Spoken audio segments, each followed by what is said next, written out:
You're listening to the Cricket Podcast. Hello, everyone, and welcome to the Cricket Podcast, where the focus once again is Test.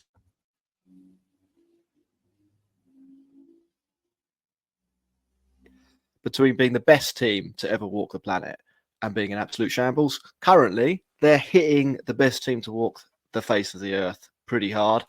And we've got India v Australia. It's one battering all in the Border Gavaskar Trophy. I'm Jack Cope. I'm joined by Ross Legg. How you doing, Ross? Have you enjoyed the Test matches overnight over the last week or so? Yeah, it's Test cricket is alive and well. And that's what we all want, right? Cricket needs a good, healthy Test cricket, and that is what we've got. And you've got everything that you want. You've got people moaning about over rates. You've got people moaning about pitches. You've got people moaning about what was Mark Taylor going on about? Some absolute rubbish as usual.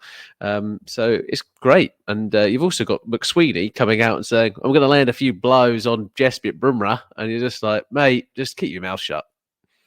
I like it. I like it, to be honest. Fighting talk.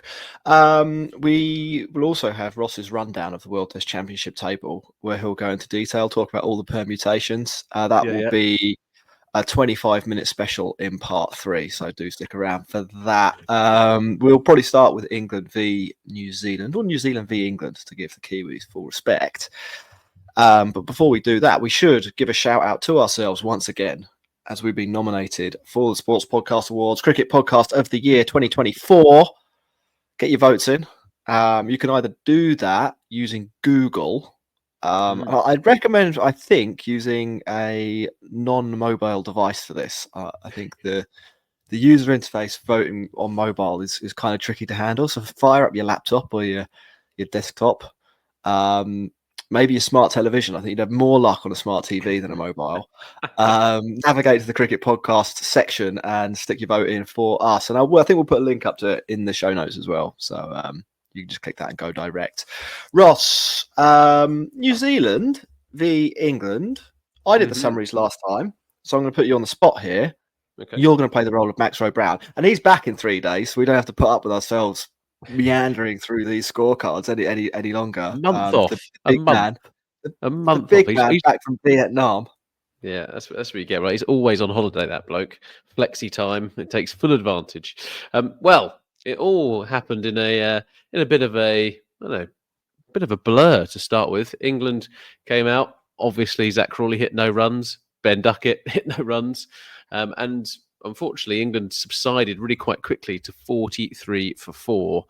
And it kind of looked a bit dicey. I mean, that 43 for 4, that is dicey territory, isn't it? As everybody knows, especially when the Kiwis have got their tail up.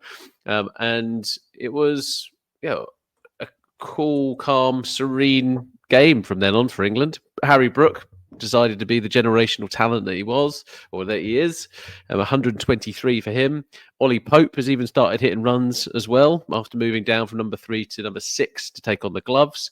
And a little kind of couple of contributions that took England from 43 for 4 to 280 all out in the first innings, which, bear in mind they lost the toss, probably a good thing, and gets up to at least a reasonable total. And then we've seen this happen to New Zealand. They started kind of okay. Kane Williamson was at the crease, but everybody else couldn't really hit the ball off the square. And it was some fantastic bowling from Carse and Atkinson, and even Woke's got a wicket. So, his trials and tribulations away from home firmly in the rearview mirror, as far as I'm concerned, Jack. We are back on the wizard train. And Chris Woke is 3 wickets across the match. Casting his spells all over the place. And England took a nice, healthy lead as New Zealand were bowled out for 125. And the pitch was showing a little bit of up and down. There was a little bit of inconsistent bounce. And England then decided, we are going to have a bit of fun here. And the big call to bring in a person who's played less than 10 first-class games, or even a first-class game in Bethel, he hit 96. Partnered with Duckett, who hit 92. Joe Root hit another century with the most audacious ramp flick you've ever seen over the wicketkeeper to bring that up. Brook and Stokes went ballistic as well, trying to smash it all over the place. And they've really put New Zealand to the sword. And it was a bit of I wouldn't say a procession because Blundell did hit a century, but it was inevitable, right? They were never going to chase that scoreline down, and they was never going to be able to bat out for a draw. And yeah, overall, the wickets were shared quite nicely. Stokes was back bowling near his best for a couple of deliveries, and yeah, overall a romping victory for England down under. Yeah, they played really well. I mean, the distinct memories from this test, I think, will probably be the way Harry Brook batted in the first innings. Things weren't going well, as you were saying, Ross. 4 wickets down early, 43 for 4 when Bethel was out. And then Brook and a little bit of credit, please, to go to Ollie Pope as well, steadied the ship for England and took them up to a really good score. It could have been even higher if Brook hadn't been run out. You know, like they were. He was the 7th wicket to fall at 259, looking like the bowlers were going to struggle. It was a weird run out as well. Because have you seen the Cole Palmer penalty against Fraser Forster, which beat Tottenham at the weekend? Oh, well, he does a picture. He does a Panacea, right? And the ball was there, and literally loads of Spurs fans are turning around, being like, "Why didn't he just turn around and catch the ball?" And it's kind of like on this run out, you're a bit like, on TV, it just looks a little bit more challenging, or looks a little bit easier, whichever way you're kind of looking at it. And that was the Harry Brook run out, I thought. Obviously, hit it into the leg side. He sets off. I think it's Wokes who tells him, no, you go back. And the bowler's picked up. And he's not even tried to sprint. He's not dived. He's not done anything. But he didn't really stand a chance to get back in his crease. It was quite comedic, I thought.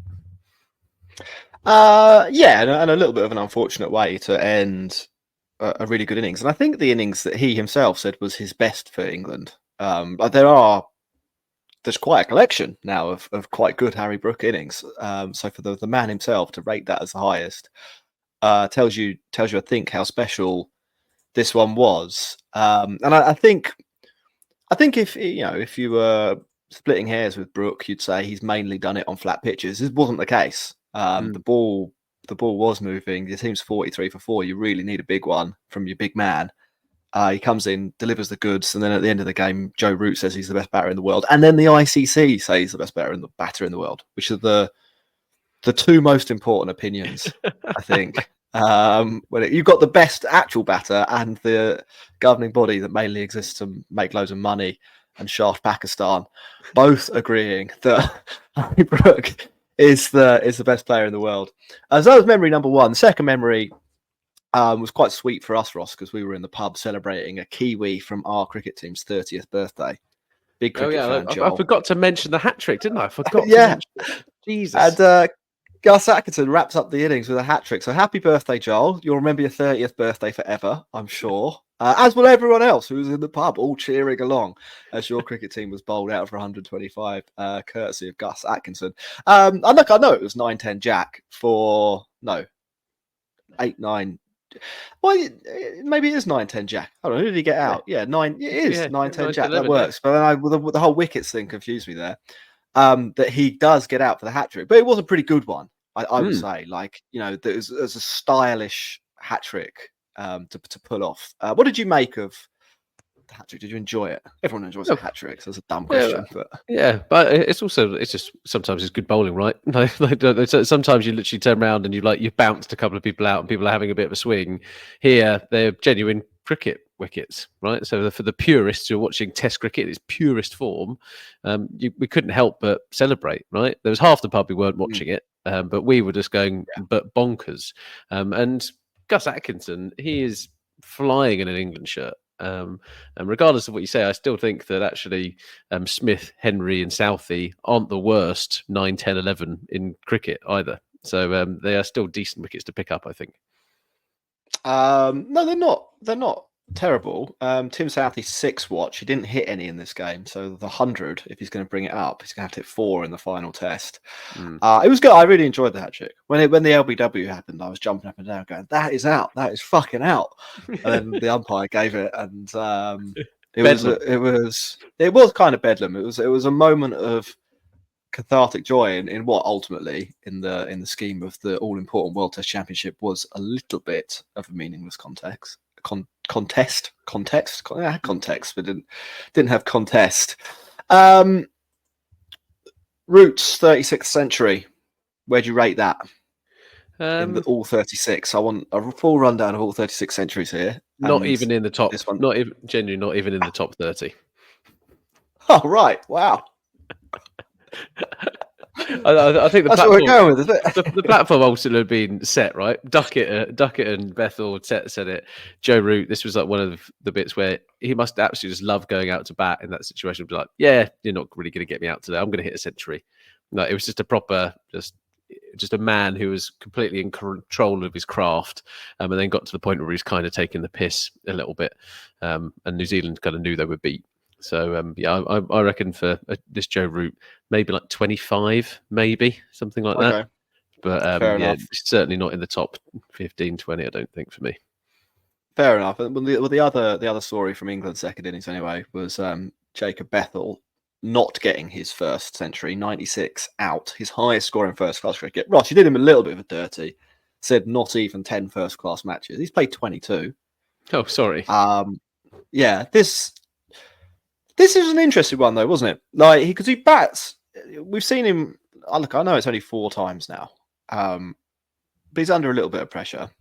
He's definitely got a point to prove. There's definitely stuff on the line for Jacob Bethel in terms of his place in the team and the future. It's opportunity. Maybe it's not this. Maybe it's not the negative pressure. Maybe it's really positive. Just like if I get some runs here, there's a big selection question, right? He's got 2 second innings 50s, a 96 here. Unlucky not to get 100. The kind of question I've got for you is, if he looks this good playing Test cricket away from home in the Kiwis' back garden against a decent bowling attack, they're not mugs, New Zealand. They're a decent bowling attack. Why is he batting like 5 and 6 in county cricket? Has he got that good that quickly, or is Rob Key right and they're different ball games?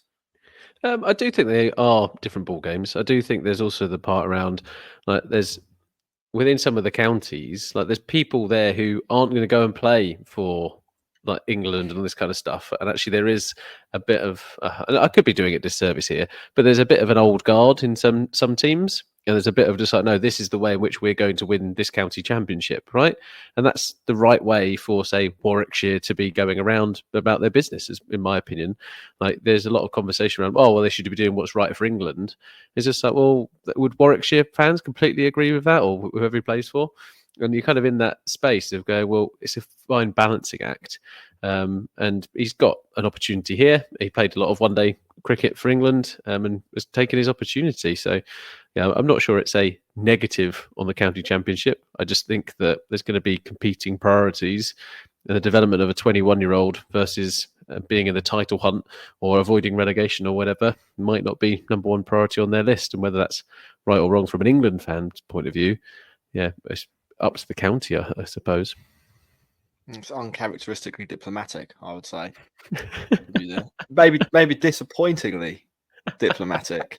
I was hoping you'd come out swinging a little bit more on that one. I'm going to throw you another topic.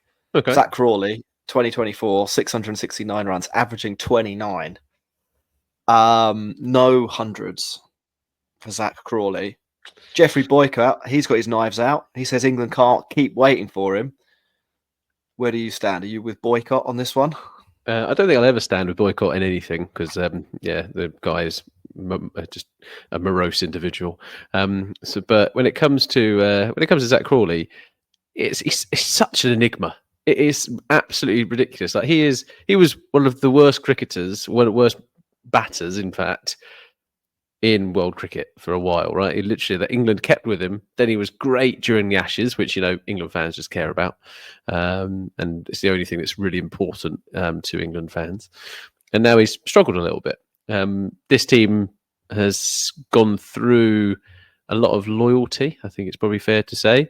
But there are now people knocking on the door going, hang on a minute, if someone keeps on failing, like they do have other options. It's not like they're going through and be like, well, do you know what, we could play Alex Lees or whoever. But are they really going to make a decision to move Bethel up and open, potentially to fit him in at the expense of Crawley? I'm not quite convinced. I think England quite like Zach Crawley's ability to impose himself on the game. And if he fails for 15 test matches, he fails for 15 test matches. and they'll continue playing him up until the next Ashes. Yeah. I mean, I'm not sure I love that plan. I'll level with you on that one. I'm trying to be Rob Key, which is quite difficult. Okay, all right, fair enough. I pretty much raised Zach Crawley, right, as if he was my own child, and now he's playing for England. Okay. And you got Jamie Smith, who potentially comes back into the side with the gloves, because he's demonstrated this year how good he can be with the bat and how devastating he is. But now Ollie Pope, as it runs at 6, you're kind of sitting there going, right, well, how does this start to balance out? The person who really is going to suffer from this, he's also got a broken thumb. It's Jordan Cox. He's not getting a look in for a little while now, is he? I think Cox's moment, it may have passed, probably for the near future. I imagine we'll get a look at Cox again in the future. It's not like everyone in the England team is really young or really fit. You know, Stokes breaks down all the time. There will be opportunities. Ollie Pope's had a couple of fairly long-term injuries. Even Joe Root's not young, is he? Doesn't much we hate to say it. No, he doesn't. But eventually, he is going to get old. So if I was Jordan Cox, I would assume that at some point I will get a chance to play for England. I think the opening conundrum for England could be a little bit of a challenge, though. Obviously, there's one more test to go, and if Bethel fails twice in the next test, he could quite quickly become old news, because that's how these things sort of work. You know, if Crawley gets 50 and Bethel gets 2 scores of under 20, suddenly people are like, "Oh, well, we'll see with Crawley then." But let's say recency bias, yeah. yeah. Let's say Bethel gets another 50, or he manages to ton up, and we get two more. I mean, like Crawley's innings in the first innings was kind of bizarre. He hits, I think, the 6th ball of the game for 6. I think him and Chris Gale are the only 2 players to ever have hit a ball in the first over of a cricket test match for 6. So that's a feather in the cap. But it wasn't like, Chris Gale did that sort of thing because that was Chris Gale's game plan, and Chris Gale was really good. He averaged 40 in tests. Not Ollie Pope, Zach Crawley just sort of did it. And it was like, oh, hey, like a little magic trick. I reckon Chris Gale's like naming part of his strip club bar that he's got in his house, like after Zach Crawley. There's gonna be one element. That's the Zach Crawley bar. Like, yeah. Okay. What happens in the Zach Crawley bar? Yeah. Well, you do 6 shots. I don't know. 6 shots. Yeah, I mean, anyway, so Crawley does look a little bit confused, and I think if he doesn't score in this match, you do have to ask the question. Look at this guy's career. You have to ask, with the exception of 2023, when I don't think there's any doubt he was really good, average 43. There's not really another year where you would say he properly imposed himself on Test cricket. Arguably, you'd throw in really, really early in his career when he got that double century against Pakistan as a little bit of a statement, but that might be a little bit of a reach, to be honest. Now, I understand what they want him there for. They want someone who goes out and puts the other team under pressure. But we saw over the summer that they at least think that role is somewhat interchangeable, because they threw Dan Lawrence up there. They didn't look for an alternative opener. So with that in mind, if you are just looking for a guy who's going to go out and impose themselves on the game, and you're not necessarily looking for the characteristics of a classical opening batter, might you be better off, if you want to keep Bethel around, sticking him up top and making him the next project? He's younger than Crawley now. Well, he's always been younger than Crawley. Like this, that's how it works. But Crawley's going to be 27 soon. Like I like your thought process. I like your thought process that if you hit a half century, you actually get a little bit younger. If you hit a century, you get even more younger. If you don't hit those for a little while, you get older. Yeah, I can see that. Well, I can see that. But no, he is so Zach Crawley is going to be about 20. He's going to be 27. The whole age thing. These are firm things. There's no about or time zones and ages really do get to you, don't they?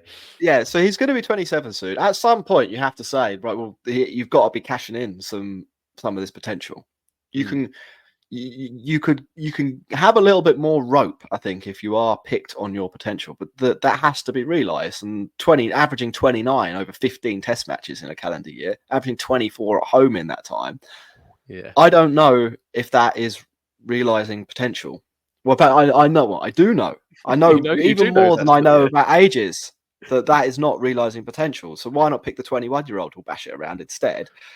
And then he's only Pope, the world's best number 3, slightly dubious, No. but he's got a bat somewhere in the order, hasn't he? And I don't think JB Smith's going to come in at 3. Yeah, That seems like a better order. But, It seems like a better order to me if it's Bethel, Duckett, Pope, etc. Than Bethel drops out the team. And that's me saying this right now, obviously, and you said it recency bias. In the last innings, Bethel got 96 and looked pretty good, and Crawley is on a very long string of kind of mediocre performances. Yeah, and I think if you look forward, so if we look into the future around what are England's next test matches, there's a one-off test against Zimbabwe. And this isn't been all due be horrible to Zimbabwe, but who really cares? And then we've got the big one against India, right? So India obviously coming to England. They're not going to be easy games for them to go and play, and then it's the Ashes next winter. So there is 6 test matches between then and the Ashes starting. Are England really going to press we're going to change the opening button on that after sticking with him for such a long time, and that sunk cost fallacy of investing in all that potential, probably purely with the Ashes in mind, because he hit Pat Cummins for 4 in the first game of the ball pretty much every time when they were ever here. You know what it's a bit like? What? World War One. Okay. Who's Franz Ferdinand in this scenario? So no one's Franz Ferdinand, but like at a certain point, everyone had machine gunned so many of everyone else's men that nobody wanted to give up, because so many people have been machine gunned and blown up that you were like, well, we can't give up, we can't call quits now. We have to get something out of this. Otherwise, what was the point? And so Zach Crawley's career kind of is Rob Key's World War One. He's invested so much capital into World War One that he can't afford at this point to call for an armistice. Like he'd look like a fool. He looked like Zach Crawley just out there in no man's land by himself for days on end. No, he's not a soldier in World War One. He is the whole of World War One. The whole. He's the whole from 2014. The embodiment of World War One is Zach Crawley. Yeah, exactly. Trench warfare. I've now just got a picture in my head of just Zach Crawley continuously going over the top, but it's just clones of Zach Crawley. That's all I've got in my head now. That'd be an interesting thing to see. Yeah. Anyway, I think that covers off England v New Zealand. There's one more test to go. England. I would just say that England's bowlers would be pretty good, Jack. Like, I think we talk an awful lot about batters because both of us are more batters. interesting. But the bowlers have done a really, really good job. Carse has done a great job. Atkinson here really doing it. I'm still not convinced on Shoaib Bashir, Jack. I'm still not convinced, but what do I know about team selection? But yeah, the Pacers doing good numbers, and I'm enjoying watching them. Yeah, I'd probably agree with that. In the interest of time, I probably won't get into it in loads of detail, but I will give you my agreement. One final thing, I did think it was funny, Ben Stokes saying he thought the overrate rule or the World Test Championship was confusing. He's for refusing to sign scorecards or something like that, like a one-man protest. I think I've said a few times, like I don't think the way to make overrates quicker is to do something with the World Test Championship, because I think it, like the way the rule is written, is fucking bonkers. Just have a real clock on the game. Every time you don't bowl a ball in that time, it's a no ball, and it would be quite quickly people will stop bowling slowly. Like, and you saw you for a long time talked about the impact that the shot clock has had in baseball, didn't you? And said that it's actually made the game much more enjoyable. So that's your cup of tea. But no, instead we'll have this bizarre deductions rule. I sympathise with Ben Stokes on the general point. Like, it's a fucking dumb way of doing it. But I also think it would be better if cricket was faster paced. So, that's part one. We're going to take a quick break, then we're going to come back. Ross is going to talk to you about Manscaped, and I will summarise India v Australia. You're listening to the Cricket Podcast.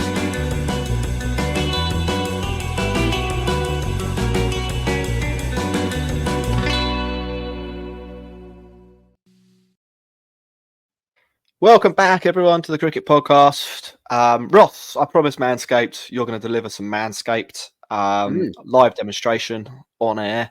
Live demonstration? Right now, Wow. please. Go for it. What part of me do you want me to shave? And what, are we going to get into All trouble of if you, I was doing that? head to toe. Head to toe now. Well, we are sponsored by Manscaped. We've been sponsored by Manscaped for a little while. And I'm going to talk to you about the 2024 Holiday Chairman Pro. That's what I'm going to talk about, Jack. Hey, everybody. With the holidays creeping up faster than your aunt's fruitcake recipe, I've got something way better to share with you. If you want to look sharp for all those festive gatherings and maybe finally win that Best Groomed at the Family Dinner award, check out the latest masterpiece from Manscaped, the Chairman Pro, the electric foil shaver. It's like Rudolph for your face, guiding you to a smooth, irritation-free shave. You should head over to manscaped.com and join over I was going to say one, but it's not 1 million, is it, Jack? It's not 1 million. It's 11 million men worldwide who trust Manscaped and use the code CricketPod for 20% off and free shipping. Jack, what do you go for when you've got your family dinner? So not food-wise, but what appearance are you going with? Are you putting in a bit of effort on Christmas Day? Your parents are coming over? Or are you kind of just like, I don't care, I'm at home or whatever. It's nice and easy. You asked for a head-to-toe roundup? I think I'm just going to go completely smooth, like an eel. Oh, not what that. You'd be using all of the products of Manscaped to get that exactly, done, wouldn't you? Yeah.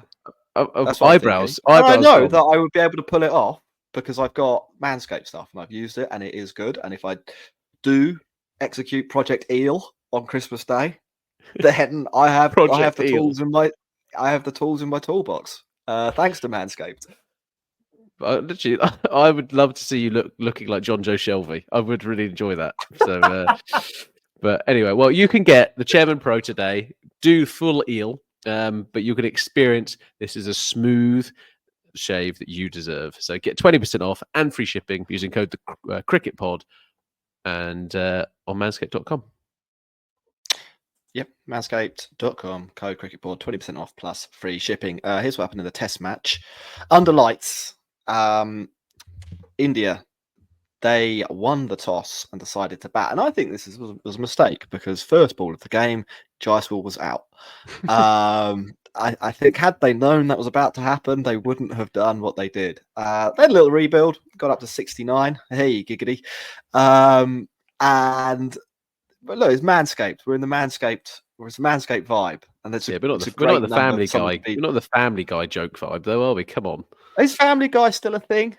Well, you just did a reference to Family Guy, okay. So it's still, still in your popular culture, isn't it? I tell you what wasn't a thing.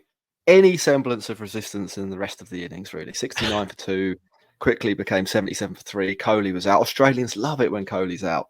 They're absolutely ballistic when he's out. They scream, they shout. 81 for 4, 87 for 5, 109 for 6.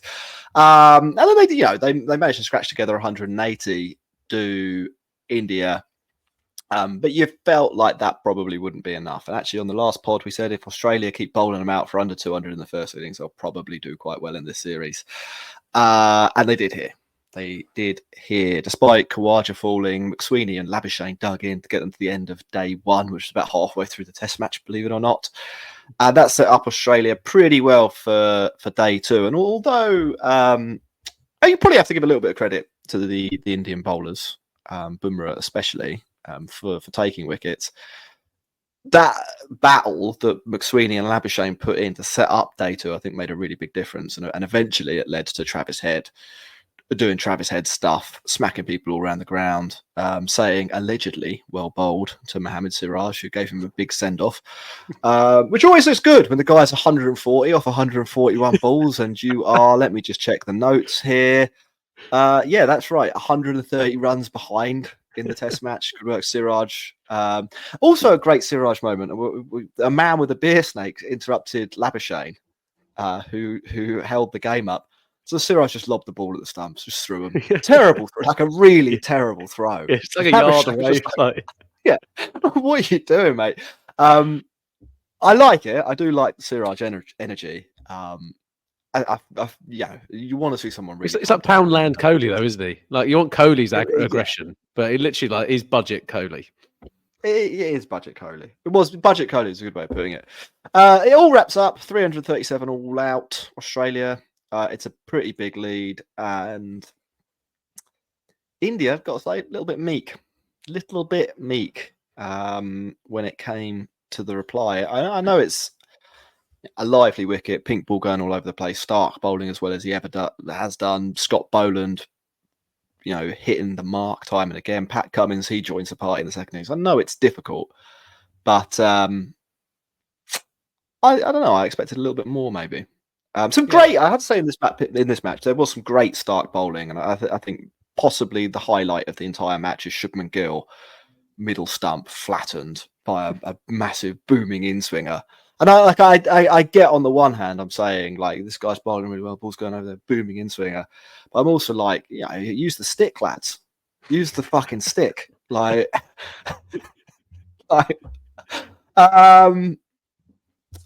Australia pull off a difficult 19-run chase to win the game. I like the fallout, Ross. I've got some quotes on the fallout actually. Okay. We did a little bit of Australian fallout after the first test. With all sorts of people saying that Labuschagne was crap and Steve Smith was over the hill, stuff like that. Nathan McSweeney, you've already said this. He's going to throw more punches at Bumrah. Hey, he got 39 and what, 10 not out, and suddenly he's throwing punches. Like, I think that is a big reversal in attitude from the Australians. Michael Clarke, don't be surprised. I think in the 3 times that McSweeney's been out, it's been because of Jasprit Bumrah. I think Bumrah's got him out every time. Could be true. Yeah. But he's going to throw some punches, mate. So don't worry about it. Michael Clarke, don't be surprised if Labuschagne makes a big 100.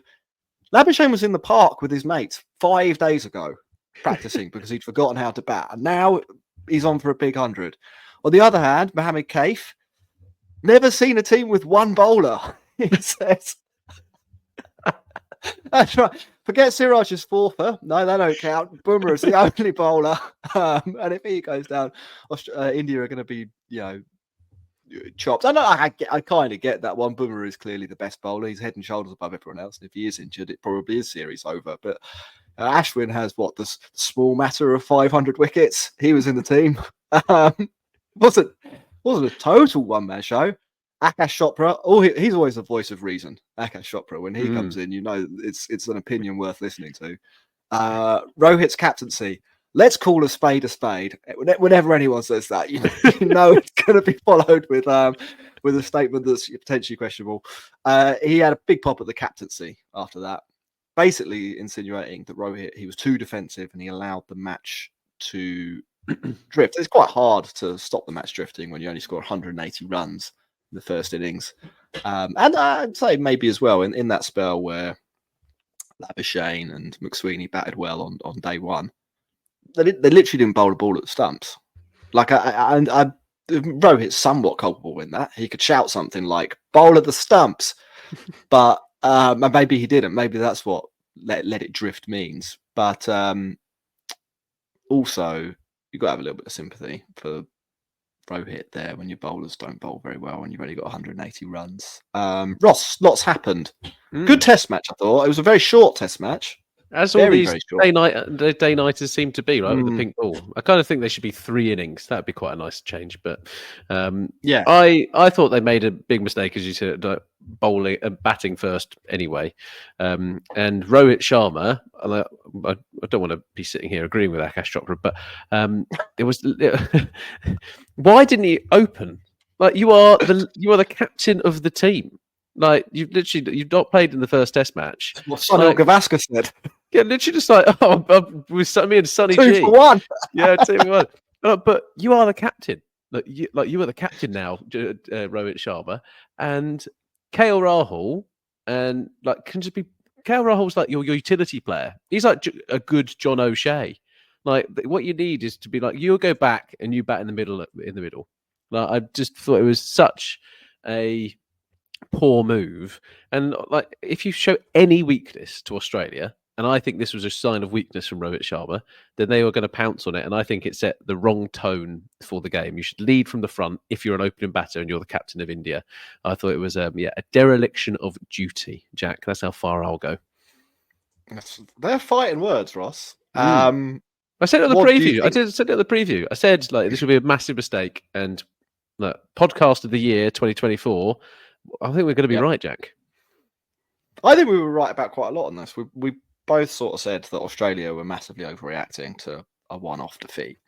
And a one-off defeat in the first test where they were winning the game after 2 sessions. Like they were really, really far ahead. And they love pink balls as well. They love it. They love playing under lights. I'm surprised someone's criticised Nitish Kumar already. Why does he keep hitting 42? Why can't he hit more than 42? It would be better if he did. Yeah, I'll jump on that bandwagon. 42 is not that good, is it? Well, it's better than everyone else in the team. No, I kind of remember the Ashes. Do you remember the Ashes like 2 years ago or 18 months ago? When at lunch, Peterson was like, "Oh, Joe Root this, Joe Root that, amazing." And then Ricky Ponting said, "Well, you got 40, he's out now," and like shut him down. I think there's an element of that. I saw an article on ESPN being like, "A stroke maker is born." It's like he got 80 runs across a test match. It's not too bad. It's pretty good. It is a good effort by Nitish Kumar already. They lost by 10 wickets. Yeah, he's not. It's hardly the story of the game. Yeah. I don't understand as well. Like from ESPN's point of view, there's a click ratio, etc. A click-through rate that they need to maintain, and an article being like, "Well, yeah, India got fucking dicked here," probably doesn't capture as much. Well, we know that this episode will probably be less listened to because India didn't win. But they talk about Mohammed Kaif's comment around Bumrah. You've only got one bowler.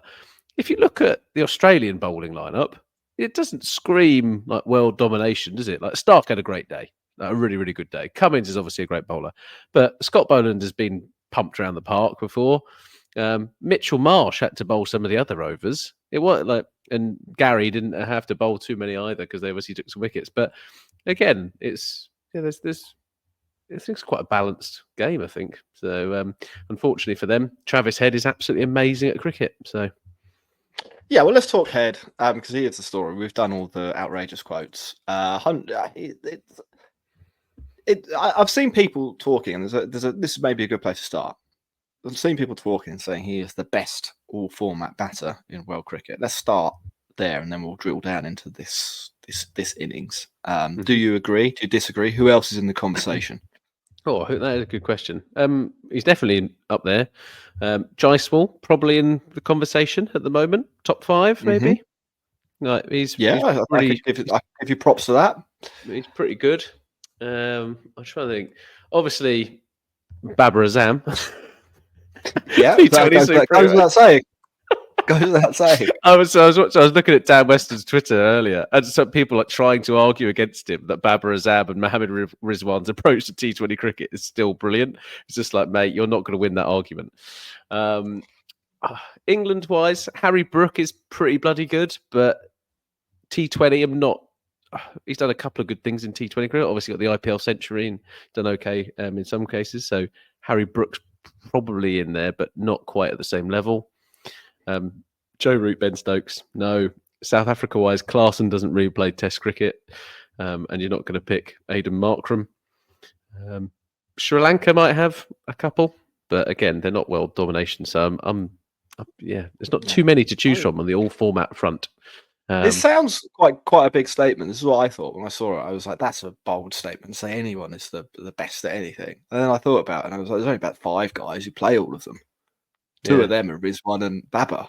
Like in my head was going Devon Conway for New Zealand. I was like, he's okay, but he's not again. Like, I can see a little with Devon. Head is good.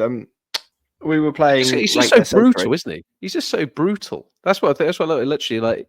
Before when he came on, do you remember when Max kind of said, "Who the hell is Travis Head?" Like an absolute nobody cricketer, and now literally forgettable cricketer, is he called him. Yeah.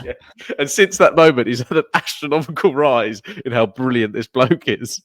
So we need, if India have got any chance of winning this Test series, we need Max to come back and say that Jaiswal's an absolute nobody. But we'll see what happens on that front. Well, we did play Rate Your Century in part 1. Where would you rate this century from Head? Because he's got a lot of pretty good centuries, I would say, across all formats. I think like winning a Test match because of your century. Like here, the game is in the balance, right? If he doesn't get any runs, like the rest of the team kind of collapses. I think it's probably fair to say they kind of bat a little bit with him, but I mean it's not brilliant from Australia. So I think if you win a Test match with your century, that's got to rank pretty highly, right? Like I don't know how many Test centuries he's got, but I reckon 8 or 9 would be my guess. 8 is bang on. Yeah. There we go. So and with his ODI centuries and T20 centuries, I reckon this probably ranks in the, top 5. I reckon probably at 5. I reckon. Fair enough. Quite a lot of them have been in Adelaide. He sort of takes. I mean, 7 tons at home. I think I'm gonna throw a number out there. I think 5 are at Adelaide. I'm going to check that in the comments. You can let me know. So maybe there's an argument, and he is a South Australian, I think, as well. So an argument, big home bully, and he's actually rubbish everywhere else. But we'll see on that one. We'll see what happens in the rest of Head's career. Do you have any comment on the Head v Siraj 1 demerit point fiasco? So I don't think people should get demerit points for this kind of stuff. I think the game needs to be demerit points encouraging. Praise. Okay, go on. I should be encouraging this kind of behaviour. Like I'm devastated when people like Rabada get told off. Like I want that fire. Like if you're an India cricket fan, you want that fire from your bowler. Like Siraj has literally got taught pretty much everything he knows about his behaviour on a cricket field by Virat Kohli. And Virat Kohli is at his absolute best when he's got like steam coming out of his ears and he's getting in people's faces. Like Siraj is trying to make something happen in this Test match, which India look very, very likely to lose at that situation. So I can kind of get behind Siraj there. I can kind of be just like, hey, you want that to be happening. And then you also want someone like Travis Head at the other end being just like, nah, fuck you, mate. And I'm absolutely here for that kind of behaviour. I'm going to go as far as say we should reward it. So, yeah. Should reward it. Yeah. Positive. You get merit points. Merit points. It could be a selling point, couldn't it? Like part of the joy, if we're honest, of things like the IPL is the kind of WWE element to it, where the storylines, the narratives, what the commentators are saying, sometimes matters more than what actually happens. Oh my God, it's the Lord from above. Yeah. Shardo Thakur with the Swantom. Yeah, so maybe we do need a little bit more. So we've already taught shot clock in part 1. Maybe what we need is a little bit of a feud. Steel chair. They don't do that anymore, do they? The steel chair. I think it causes too much brain damage. But probably on balance, cricket's got a situation. Yeah. I was going to say probably on balance, cricket's got a more laissez-faire attitude towards player welfare than the WWE. So why not have some people battered by a cricket bat or? I like the giving it. I like the sledging. Okay. I like the aggression on that front. I don't think I condone physical violence on the cricket field. Okay, all right. I'll draw the line. Okay, well, that's when demerit points come into. Can we at least mic them up? Yeah, that'd be good. Yeah, fair enough. Cool. Roth, the next match is in Brisbane. It's supposed to rain a lot. Have you got any Oracle thoughts? India moving their team around. I think there'll be another reshuffle. I can't see Rohit Sharma batting in the middle order again. I think after this abject failure, there needs to be a little bit of just like, right, let's put our best players in the best position that they typically play in. And if Rohit Sharma is not one of their best openers, then why is he in the team? And I think that's a difficult question that some Indian fans would be like, well, he's the captain. So, well, if he's the captain and he's your opening batsman, he opens. Bowling wise, obviously shifted Washi out for Ashwin here. Harshit Rana has he's done okay. I think there was a lot of hype in the first test. Oh, this guy's going to be amazing. Didn't quite happen for him in this game. So yeah, there's going to be some change on that front. And I'm not sure if Josh Hazelwood is going to be coming back in. And RCB fans, is it RCB Hazelwood's gone to again? No, it's no. Yeah. Is it? No, he was there last time. No, I can't remember now. IPL 2025. I want it. Yeah. It's gone to. Yeah, I was right. I should trust my cricket gut on that front. But his injury list is a little bit concerning, I think, for Australia and RCB fans. Yeah, I think we should be in for another good one. Obviously, last time they played at the Gabba, it was the Gabbatoir up there with Test cricket moments of the last decade. I think Bishop Pant down the ground to win the game. What I do think in this one is that India, it might suit India. So the shortened game might suit India. You've seen actually against some of the other test play nations before, they've been a bit more aggressive. So when they beat Bangladesh, etc., they were going out and trying to cause a bit of chaos. Looking at the lineup for Australia, they've got Travis Head who does that, but not really other people who do it. It's almost like grind ball rather than kind of the Baz ball kind of scale. Whereas India have got some really explosive people, and like Rohit Sharma, Jaiswal can really take a game away from you quite quickly. So that's where I think India have a slight advantage in a shortened game. Fair enough. We'll wrap up with the 25-minute rundown of the World Test Championship. We didn't really have time to talk about South Africa beating Sri Lanka, but they did that. And I think that more or less puts South Africa through. There are permutations, I think, that mean that they still can't make it, but maybe they have to win a test or draw a test. Yeah, they got to beat Pakistan, I think, which they probably should do. I think not even 2-0, I think, at this point. I think they just have to, at some point, beat Pakistan. Is achievable. We've all seen it happen. Sorry, Pakistan fans, but it is a thing that happens in cricket quite a lot. Didn't they lose to yesterday in a T20 where Rizwan got 70 off 60 balls, chasing 180? Might have been South Africa, actually. It was South Africa. Yeah, it was South Africa. Yeah. A little hors d'oeuvre of what could come up in the Test series. Australia v India. I think it's basically a situation where whoever wins that series outright should make it through. Mr. Permutations, is that correct? I'm going to say yes. You're supposed to. That's not 25 minutes of content, is it? Well, you sprung that on me, and if there's one thing I hate more than anything else in the world, it's admin. Admin. This is basic research that you should have done. Could Sri Lanka still not do it? No, I guess they can't. No, well, they can. So there's still 2 tests against Australia, and I think so. This is why I wanted you to do it, because I've only got a loose understanding of how the whole fucking thing works. Everyone gets fined for overrate fines all the time. I'll tell you what, let's go on a big thing here, Jack. So nobody else is going to be able to qualify. India versus Australia, Border Gavaskar Trophy winner. That sets up the final, and they're going to meet South Africa at Lords. Yeah, but that isn't necessarily true, because Australia. It's going to happen. Australia play South Africa. Yeah, but Australia played Sri Lanka, not even South Africa. Sri Lanka. So if they win 2-0, stupid. This whole sport it's too complicated. But what is in their favour is it is in Sri Lanka, so that goes in their favour. So yeah. So I think Australia probably got to win 4 tests. It would be very funny. It would be very funny if it was South Africa versus Sri Lanka as the World Test Championship final. The ICC would be sitting there going, "What have we done?